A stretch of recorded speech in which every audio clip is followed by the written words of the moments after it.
KCAA. In Balance with Dr. Marissa, the morning show here on KCAA, NBC News, CNBC News, and NBC Sports Radio Station, AM 1050, FM 106.5, and streaming everywhere.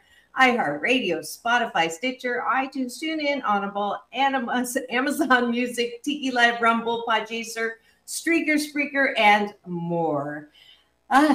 Why so many places? Because I want to maximize my splatter zone for more hope and happiness. So there's no gossip on this show, no scandal, no political ranting. Instead, I want to balance out all the bad news out there with good news, good people, good stories, and good foundations and organizations that are helping us find solution. But before I introduce you to my very special guests in studio today, happy Earth Day, everyone. I tried to pick out something that was, very earthy. It's got, I think Mother Nature is so fabulous and the way that she shows off and is extremely colorful. So that's why I'm dressed up this way. And I hope that today you will begin a love affair with our Earth so that we're more cognizant about what we're doing and certainly valuing all the sentient beings in it, including humankind, emphasis on kind, which is one of the reasons why I did bring on today's guests. I'd like to introduce you to them. And let me get my little goggles on here. And Stephanie Ham is someone that I met actually, was it 2 years ago or 3 years ago, Stephanie? I can't remember exactly. I was, some of you know, I do on location freelance news reporting for a New York news agency. I was called to go cover this event on the beach near me. So I, of course, volunteered to go to that, went there and found a group of people who are not only providing solution, but having fun while they're doing it. And next thing I know, I get contacted to be the honored officiant to shoot the gun or air horn. You don't want me with a gun. And then I got to award medals. And now this is a wonderful once a year thing that I look forward to. She is part of the Aplastic Anemia and MDS International Foundation. It's the world's leading nonprofit health organization dedicated to supporting patients and families living with aplastic anemia, myelodysplastic syndrome, I didn't get enough sleep for this, paroxysmal nocturnal hemoglobinuria, and related bone marrow failure diseases. AAMDSIF empowers patients and their families, invests in research that speeds the search for new treatments and potential cures, promotes high-quality care by educating healthcare providers, and ensures our patients' voices are heard through awareness and advocacy. Stephanie Ham is the chairperson for the annual and the activities that raise funds, chair of sponsorships. And then we have Ruth Kudra, who is not just an advocate, but she's also a patient. And I'm delighted to have them in studio today to celebrate Earth Day. Please welcome them to the studio. Wait for it. Here it comes.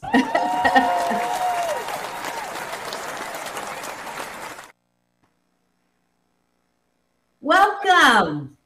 Thank you. Thank you. I am delighted to get to know more about your organization and bring that to all of my listeners and watchers now and later. If you are on your way to work right now, you're hearing us on the AM FM channel, please do not comment or chat, but you can do that once you get somewhere still. Free subscribe to my YouTube TV channel, and there you can actually ask questions and play along with us on the live stream, or as I call it, the love stream. All right. The way I start my shows is having breakfast with my guests. And no, sorry, you're not going to get a knock on the door with an Uber Eats, but we take a bite of our gratitude sandwich. And the way we do that is I want everyone to start their day in the most positive way. So we do 8 things that we're grateful for on top of the bun. and then 8 things that we appreciate about ourselves on the bottom of the bun.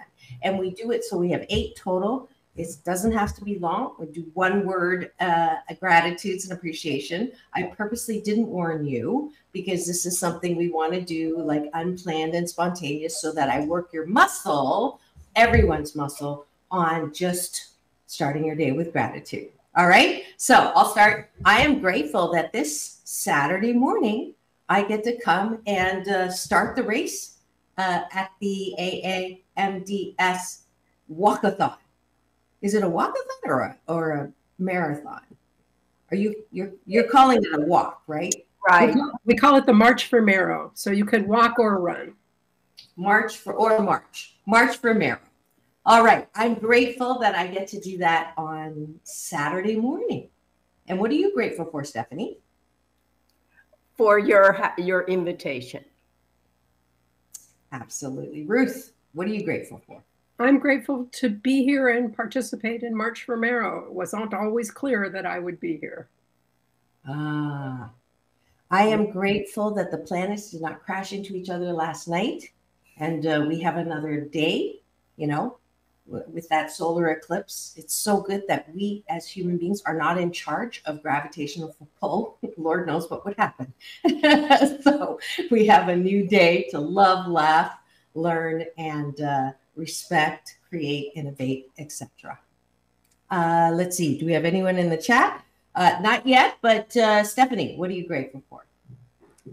I'm grateful for the opportunity to run and walk and put on an event totally coincidentally in my hometown because I was born in Long Beach, California.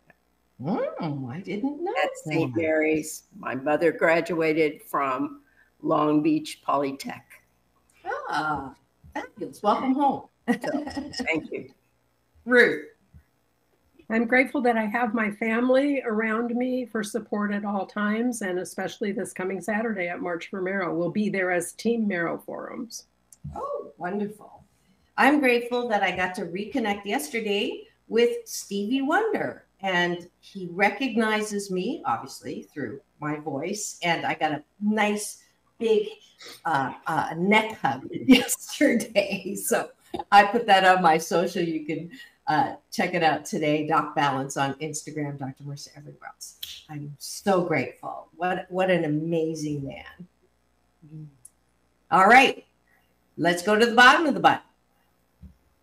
Now, the reason why I do appreciation, which I think is gratitude internalized, is because a lot of us, thanks to my honorable moniker, Oprah, you know that I was introduced to Oprah as the Asian Oprah. What an honor. She, I believe, gets credit for talking about mental health so easily and publicly so that it's part of an okay thing to talk about. That's the good news. The not so good news is a lot of people are recognizing that they're not tip-top on mental health and are reaching for things outside of themselves to make them feel better. And that for me is, the side effects of any of those things, whether it's an addiction or not addiction, but a pharmaceutical. We're just not dealing with the dis-ease that I believe hurts your mental health, which is that feeling that you're not good enough, you're not worthy, things that a lot of us, for some reason, do get that. I'm one of the 7 out of 10 of us who've had childhood trauma. And for our population, that's easy to understand because we're told that. So the bottom of the bun is really asking ourselves, what do I like about myself? And not, you're not bragging about it, but I think it's so important before you go to bed at night, which is why it's the bottom of the bun, to say out loud, I appreciate that I did get this and this done, instead of, I forgot this, or, I can't believe that person insulted me, and all of those things, or, I call meaningless scrolling, right? MS scrolling. Of course you can't fall asleep. So this is also an exercise to help you get a good night's sleep without any side effects. So I appreciate that I have lost the shame that I carried for years as an Asian woman who's not supposed to talk. Which is usually part of our culture. Chinese, the saying is the nail that stands up is hammered down. So I have now come to peace that, you know, I was born with this mouthpiece and it's gonna keep going. And I'm here to, you know, try to make you drink the Kool-Aid to be happy and claim your birthright to be happy. So I appreciate that about myself. Ruth, we'll go this way now. What do you like about yourself? I had an interesting experience the other day that made me appreciate how we can help each other. There was a man on my front lawn who I didn't know, who was sitting there with his phone next to him, clearly in crisis. And my husband and I were able to talk to him gently for about a half hour until he was able to communicate with us, and turned out to be a man who lived about a block away, who was having a panic attack over his own personal issues. And we were able to help him stand and gently walked him back to his house and to his family. And I hope he's doing well today, but I felt good about the patience that we were able to show him and help him get over his moment. Beautiful, beautiful. That's exactly what I'm talking about. Stephanie, what do you like about yourself? Well, I was scrolling through the newly designed website at aamds.org and noticed that they had a section on myelodysplastic syndrome and depression. And that's what I like about this foundation. I'm sure others do it, is they really plumb the depths of what these diseases cause. And our son did pass away from MDS, and he was depressed. He was this beautiful Asian and Caucasian. We adopted him through Catholic Charities. Beautiful young man. And he was even being followed by professional teams, and then he was diagnosed, and the whole world crashed. So they had a complete section on dealing with the fact you look normal as you walk in the door, but if you're asked to climb those stairs, forget it. You look 90. Yeah. So. Now, that wasn't exactly an appreciation for yourself. You gave a lot of kudos to everybody else. So I'm going to use this opportunity to do something that I don't do for all my guests, but I'm going to appreciate for you your ability to take a tragedy that you had, and I have, you know, cried with you about this, I think the first time that we met, and my heart goes out, but you did not use that tragedy to just bow out. You took it and it activated you into shining a light on an area of temporary darkness and temporary illness, and used your son's life as a spotlight to help so many people now in the work that you do. And for that, I'm giving you and Ruth, who is also a patient from this and does use her good health, and in the times that you are advocating and benefiting and helping shape this organization that helps so many people. And for that reason, both of you get my Dr. Marissa Beneficial Presence on the Planet Award.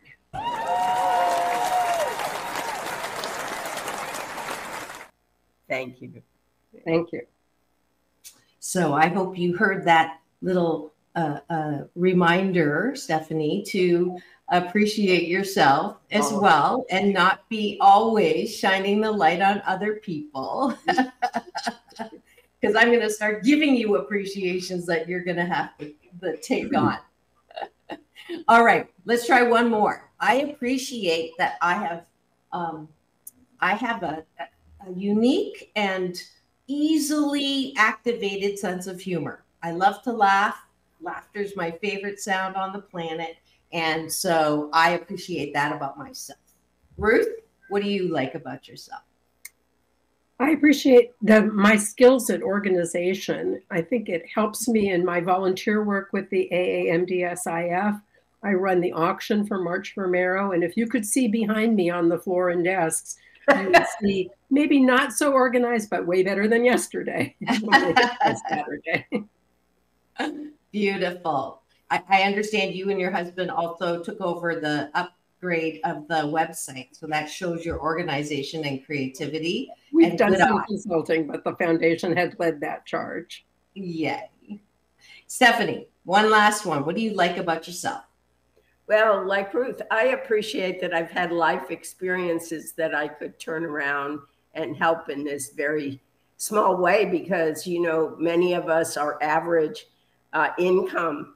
And if you can do, and when you can't write a check, that's really fulfilling. So I'm grateful for this opportunity to use my skills to raise funds, to pay their salaries, etc. Awesome.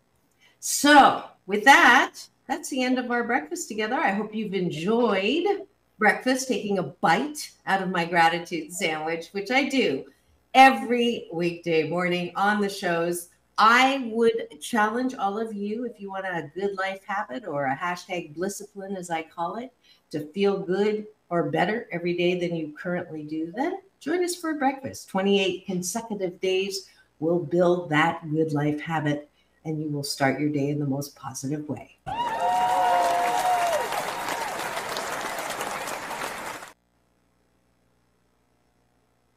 All righty. Now, we've already sort of peeked and given some highlights of what AAMDS is and why you are involved, Stephanie. But let's spend a little time now. We've got a good 40 minutes, I believe, to sort of break this thing apart and help people.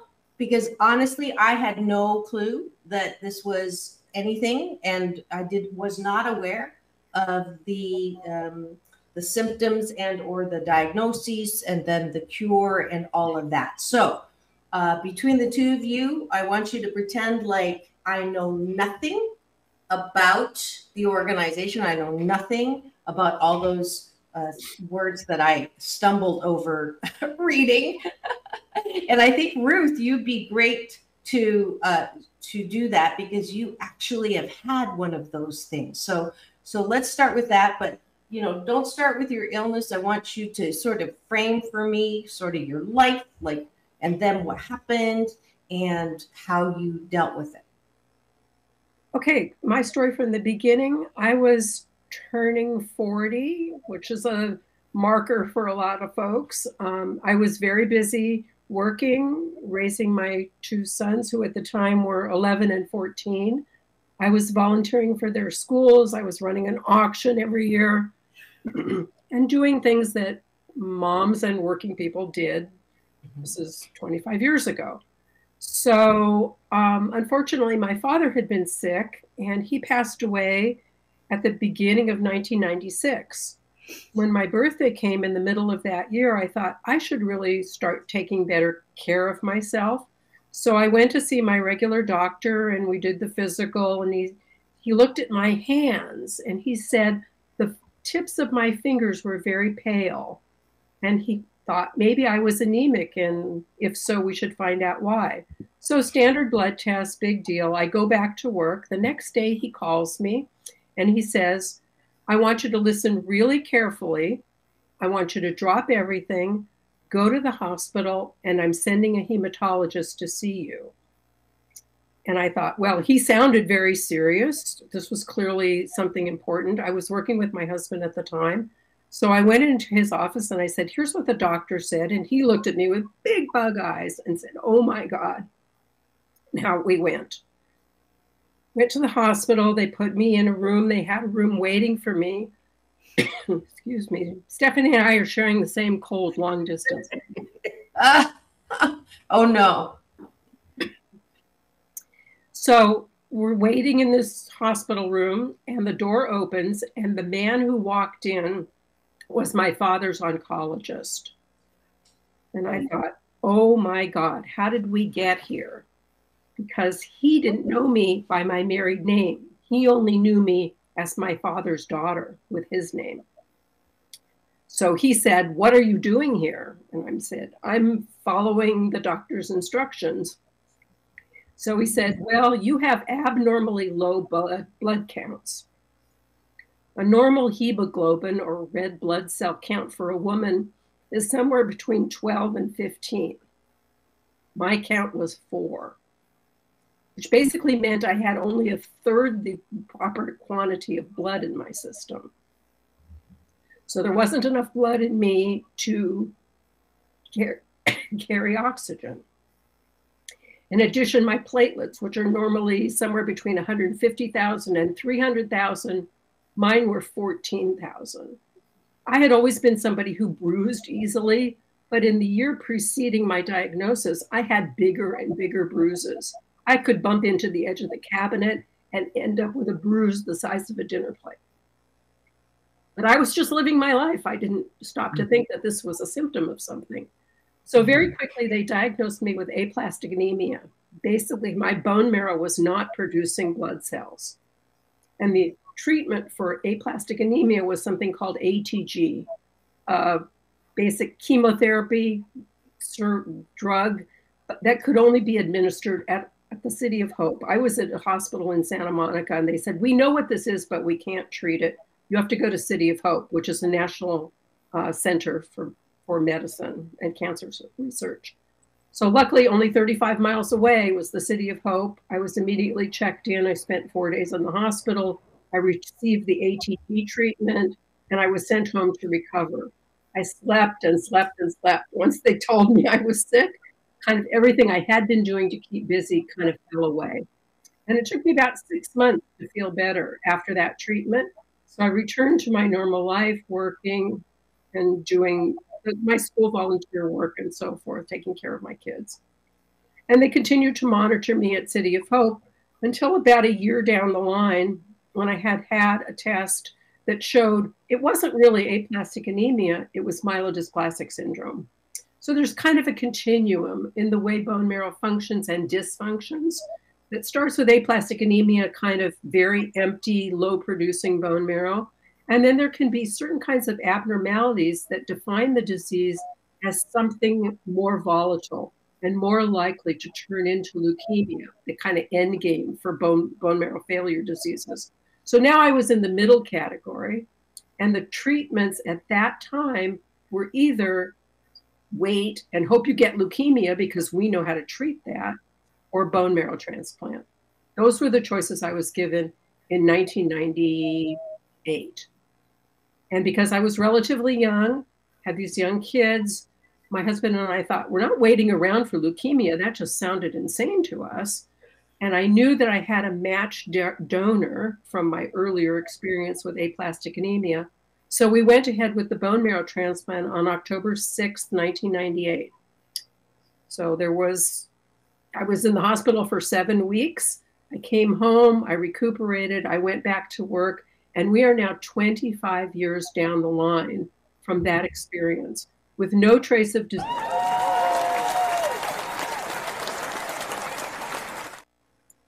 So in the past years, I've been using my experience to talk to other patients to say there is hope. You can survive this. There are options. I work with the foundation to give back to them the way they gave back to us. In the early days following my diagnosis, the internet was in its infancy, and it was hard to get information about bone marrow failure diseases. But the AAMDSIF was my heart and soul, really. They were the ones who supplied information that we couldn't find anywhere else, that gave us references to doctors for second and third opinions, who supported us when we had questions. And so my goal in the last 15 years, particularly supporting March for Marrow, is to give back to the organization that supports patients with bone marrow failure diseases. Beautiful. I just pulled this up from your website. I just Googled, I used my assistant Google, how many people have AMDS. Doctors believe as many as 12,000 to 15,000 new MDS cases a year.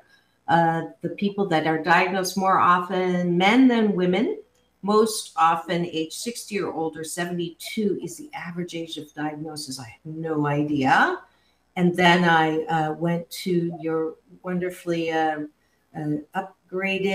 website, and there's a great frequently asked questions section, so that if you want to know more, certainly if you have larger and larger bruises, that is seems to be one of the symptoms that some I've heard more often than not, that was that first sign of, there's something not smelling quite like roses going on. And so please go to this website that has wonderful education for patients and families, the disease and treatments. They've got research, health professionals, how to help, which is the call to action for all of my listener watchers to, this is why I'm bringing this to you.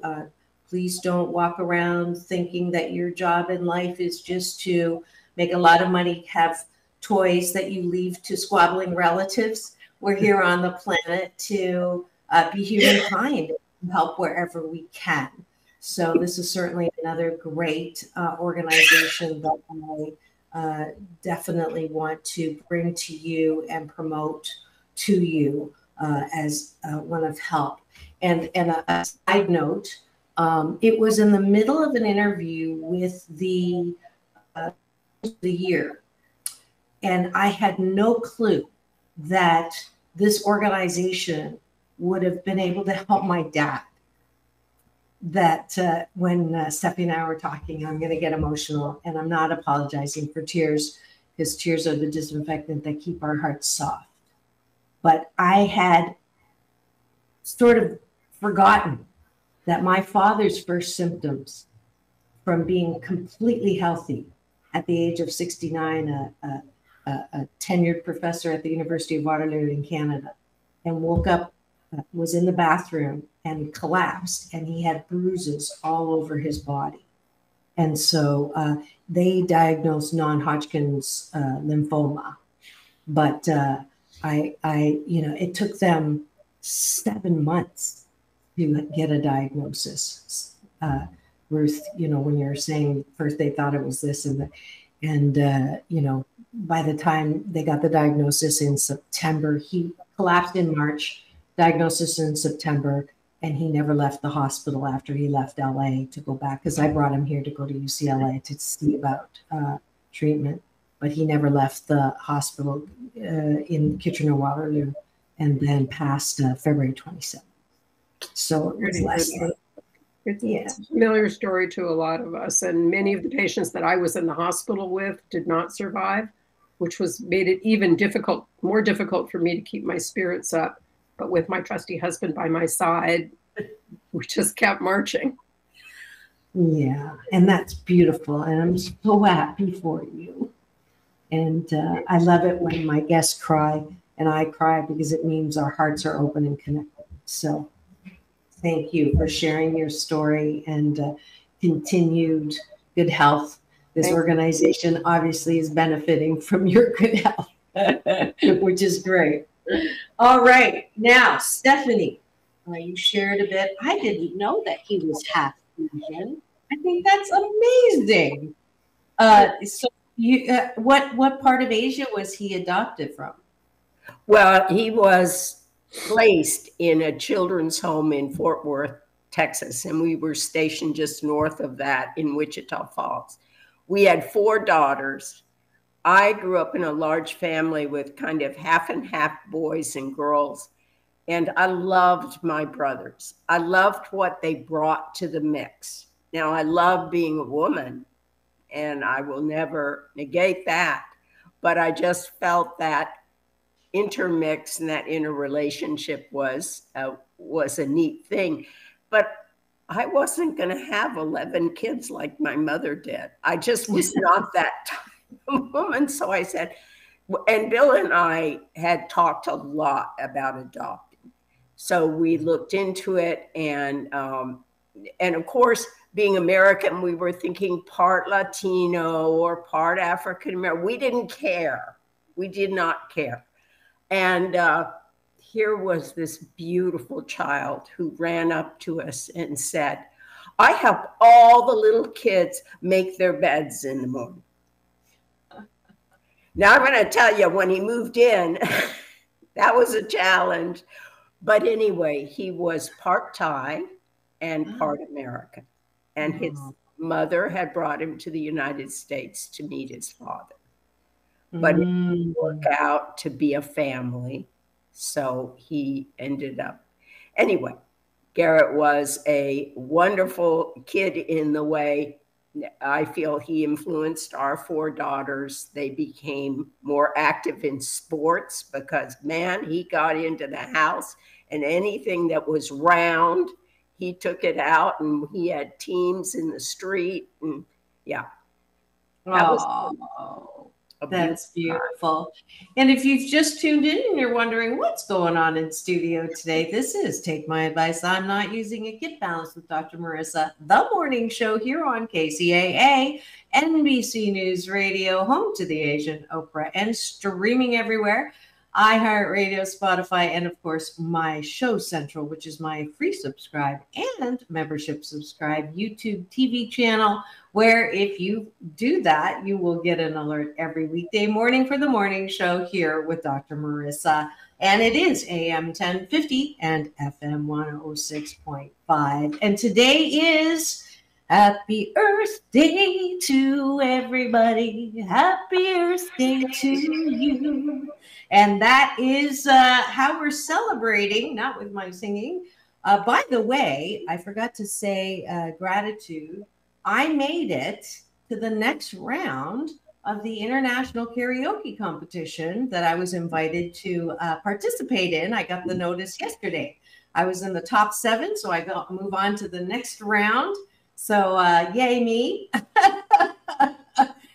Singing is something that I put aside because my dad got word that I might be going into that direction. And he reminded me that I wanted to be a professor like him since I was a little girl. And he said, you're a good singer, but you're not that good. So I did go on and get my PhD, but he said it was never too late. And so we're singing again. So that was my gratitude. I forgot. But anyways, back to the topic at hand. I have beautiful women here in studio today talking about an organization that is extremely helpful and supportive and part of solution. That's you don't come on the show unless you're talking about solution to something, because I don't want you just going, oh, that's a shame, or shaking your head and what's wrong with the world and what's wrong with people. I want to highlight what's right with the world, especially on Earth Day. And these 2 women and the organization are definitely solution-based and looking on how to help people who have any of the blood disorders that we've been talking about. And Stephanie, tell me now what happened to Garrett as an active child, exuberant child, an adopted child, and sort of that, the same kind of scenario. Walk me through what happened and how you were able to connect with AMDS. Well, he, as I said, turned out to be an incredible athlete. And he was on the field in August of, I can't remember when, 87, I think, 1987, 86. How old was he? He was 16. And it was really hot. It was like 117 in Wichita Falls for days. And so they had those cut off tops that are kind of like polyester knit. And apparently he just started to develop these bruises right up his back, right in front of you. It was a scrimmage. It wasn't a game. And we were so, I mean, this was a God thing. Neither of us, it was a scrimmage, a practice. So neither of us, Bill or I, were there. And fortunately, a woman was there who was a mother and a physician. And she called the coach over and said, get Garrett Ham off the field until his parents take him to a doctor. Well, Bill took him to the flight line, to the flight surgeon, because he was military. And they didn't know what he had.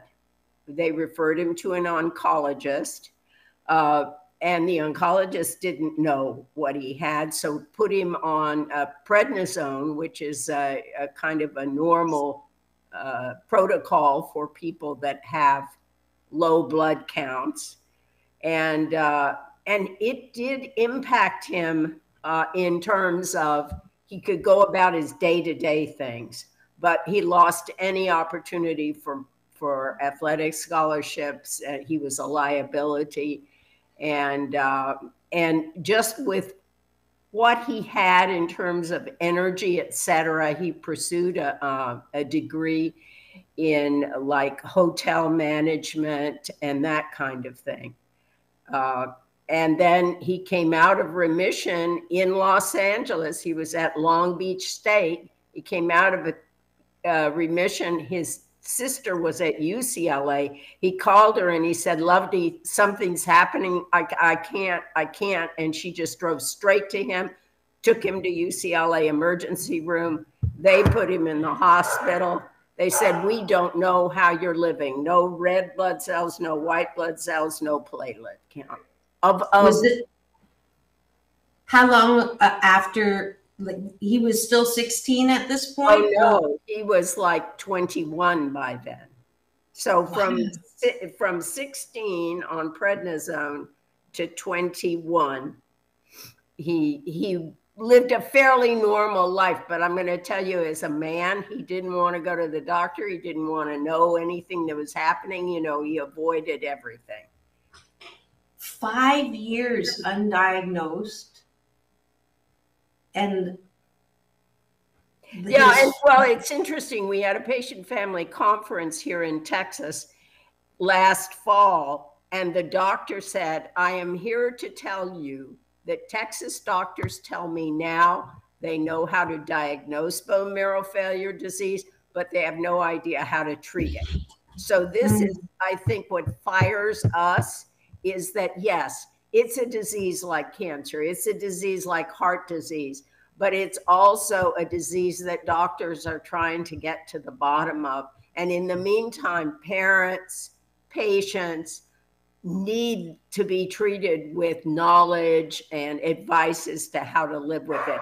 And one more thing is, I love that they've added 4 better treatments and cures, because cures seem to be way out there and gazillions of dollars, but treatments could be a lot gentler. They're just were very harsh. Once again, they're getting better and better. Wow. All right. So then he's in emergency. And well, we were actually overseas, and we took an overseas assignment, which had its good points and its bad, because Garrett came to Italy, and he was by then very Americanized in Italy. They don't know how to do anything. By the time he finished visiting twice, he just said, "I just love the people. They walk at night, all of them, grandmas and grandpas and uncles and aunts." So there were things that were good about it, but the things that were bad is we couldn't be really on the track of where his disease was going. And he was put on ATG, like Ruth went through, and it seemed like it was helping. And then he had a really bad incident one night. We had returned to the United States. Bill had left the Air Force. We returned to the United States. And he had this really bad incident where it turns out that his bone marrow had gotten so fibrous that there was nothing you could do but a transplant. Now, this is an adopted young man. He did know where his biological father was, and his father was a half match. And so he did go through a very high risk bone marrow transplant. And, but because it was only a half match, it worked, but he had had years of monthly blood transfusions or infusions, years. Every 3 weeks he had to, and that's the other thing. He wouldn't tell his employers that he was sick because these people, they're embarrassed to admit that they're sick. And so he would work really hard for 3.5 weeks and then take 5 days off and go get a transfusion. But that produces iron overload on your major organs. And his, when he passed away and they did the autopsy, almost every major organ was impacted by the iron overload. Now, doctor, they can take a pill for it. But then you had to hook yourself up at night to an injection of a certain fuel and of a certain medicine. And I'll tell you, another reason I'm grateful for the foundation, they actually did a section on sexuality when you have bone marrow failure diseases. They didn't, we didn't even know about that. Do you think this young man wanted to hook himself up to a hose when he had this beautiful wife laying next to him? So many times he would not do the procedure that helped kind of counter the iron overload. So he got married? Yeah, he got married. He had a little boy who is turning 30 this year. 30 grandson. He feels so guilty that he lived 2 years past his dad because Garrett was 28 when he passed. Oh, wow. Is he going to be there on Saturday? Does he come? No, he's in Texas. I was hoping that he would be at the Texas event, but his family has had a lot of death from cancer. And one of their family members had passed that weekend.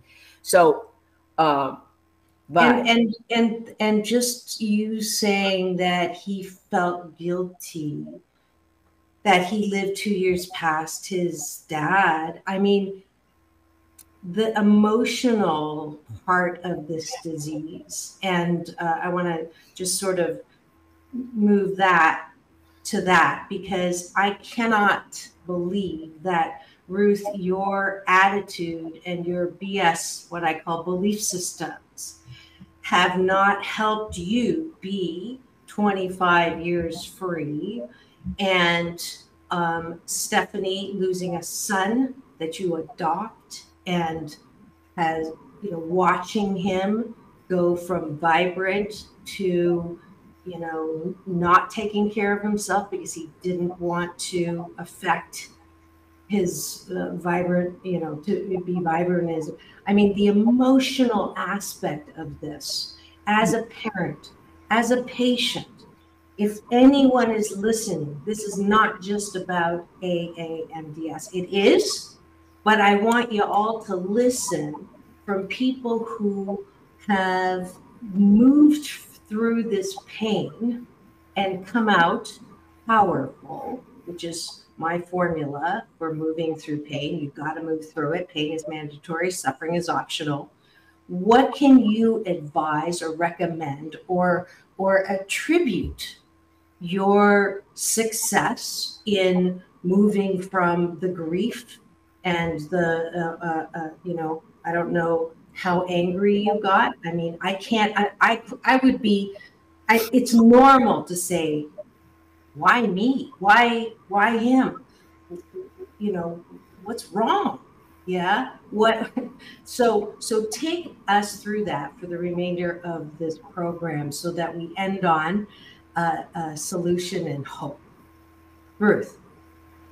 Well, drawing from something that Stephanie said about Garrett's unwillingness to follow medical advice and procedures that may have helped him live longer, we had a similar kind of a reaction to that in our family. My husband and I both work in the information science area, in computer science, and we're information people, which was one of the reasons that the AAMDSIF was so important to us, because we needed information. What's the data about how this disease progresses? What's the data about who is normally affected? What age, what sex, what other kinds of medical issues in your background might have some influence on your bone marrow failure disease? So the more information we could get, the better we felt, and the more empowered we felt to deal with what came at us every week. So I attribute part of our success, and I say us as a team, is that we followed what the doctor said. They said, you're going to do this every third week. We did it. You're going to do this every day. We did it. Whether it actually helped or not, I think mostly it did, but perhaps we were stricter than we needed to be with ourselves, but it helped us maintain our sanity and maintain our sense of control in what's essentially an uncontrollable situation. At the time I was diagnosed, there were few options for patients. As I said earlier, excuse me, it was either wait for leukemia or have a bone marrow transplant, both of which were very serious roads to travel. Now, patients have many more opportunities for drugs that can prolong their lives and control their diseases. However, there are a lot of choices to be made. Which drug, in which combination, in which order? And so they must rely much more heavily on their doctors and work as a team with their doctors to say, well, this one doesn't affect me as well as this one, or this one has this side effect I can't tolerate, or whatever. So in many ways, the disease has become more manageable, but somewhat harder to figure out what to do next. For me, it was very straightforward. You're going to have a bone marrow transplant. This is how it's going to go. And you have a 60% chance of seeing us on the other end. That was what was laid out for me. Now there are dozens of medications that address different aspects of bone marrow failure diseases, which means there are more opportunities for patients to do well longer without needing to go to transplant. And I see that as a great benefit of the progress that has been made over the last 25 years. Great. That's an important one. Follow directions. And would you say did you have to change, like, the two distinctions usually is half glass full, half glass empty. There's been a lot of research lately on, the link between positive psychology or positive emotion on your health. And it used to be a theory, right? That the more positive you are, the better you will heal, the better you will react to different kinds of diseases or whatever. And that if you're chronically negative, it will lead to, illnesses. And that hypothesis has actually now been proved. Like, they're doing more and more studies that emotional well-being is 100% correlated with your physical well-being. Dr. Deepak Chopra is one of my teachers, and he says there's two emotions that will make you sick. Literally, your cells will not function and you will get sick. Can you guess what those two emotions are? Anger and hostility, which is what I call hostility is just anger on steroids, right? And there's three emotions that will make your cells function harmoniously. Guess what those are? Go ahead. Love, peace, and the third one's interesting. It's creativity. So when people come to me for happiness coaching, and let's say they do have, some physical diagnosis. One, you are not your diagnosis. You are way more than what you are temporarily going through. But two, you can, with plant-based food. I mean, I'm the name of my show is Take My Advice. I'm not using it, so I am not vegan. I am not vegetarian. But I've had a gentleman on here who beat stage 3 cancer on a plant-based diet. So I always say that that's usually recommended. I've had cancer doctors on who say that too. And then for me, the most important thing is your emotional well-being.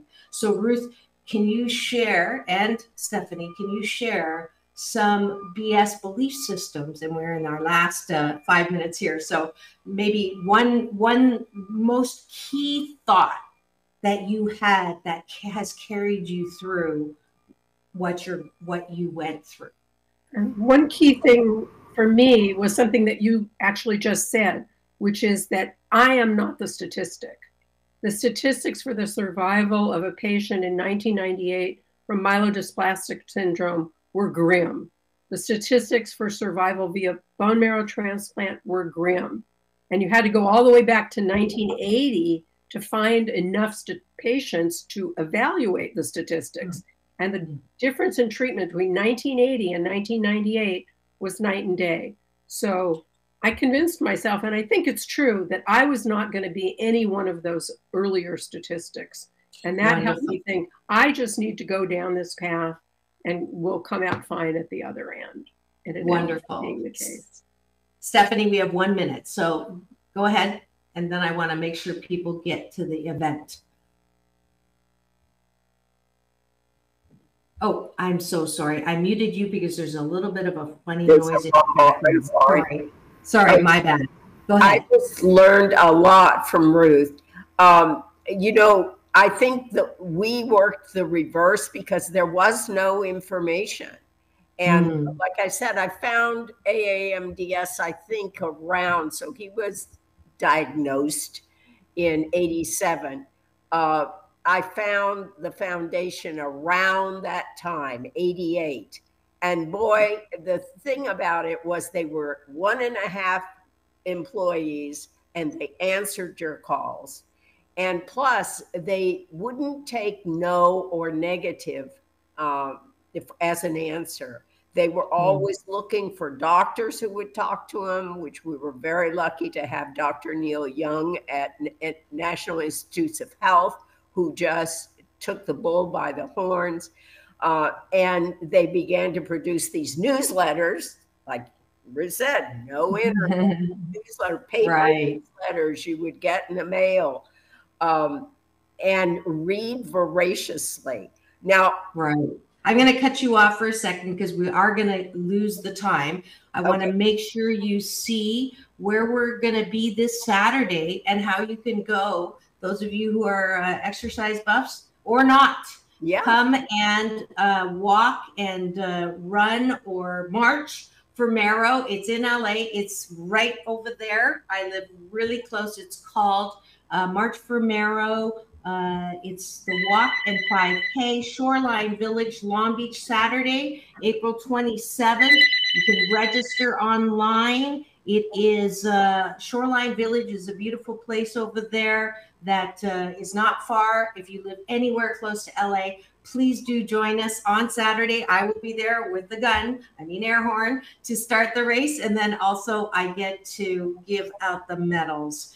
Thank you so much to Stephanie and Ruth.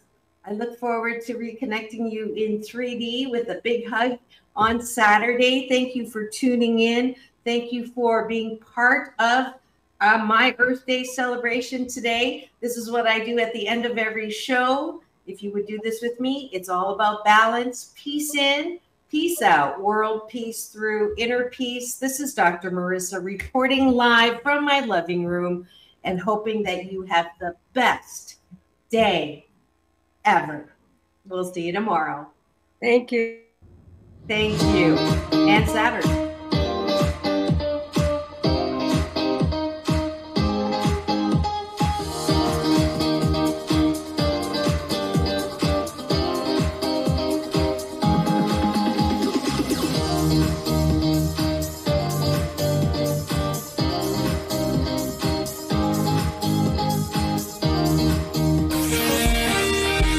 NBC News on KCAA Loma Linda is sponsored by Teamsters Local 1932, protecting the future of working families, Teamsters1932.org.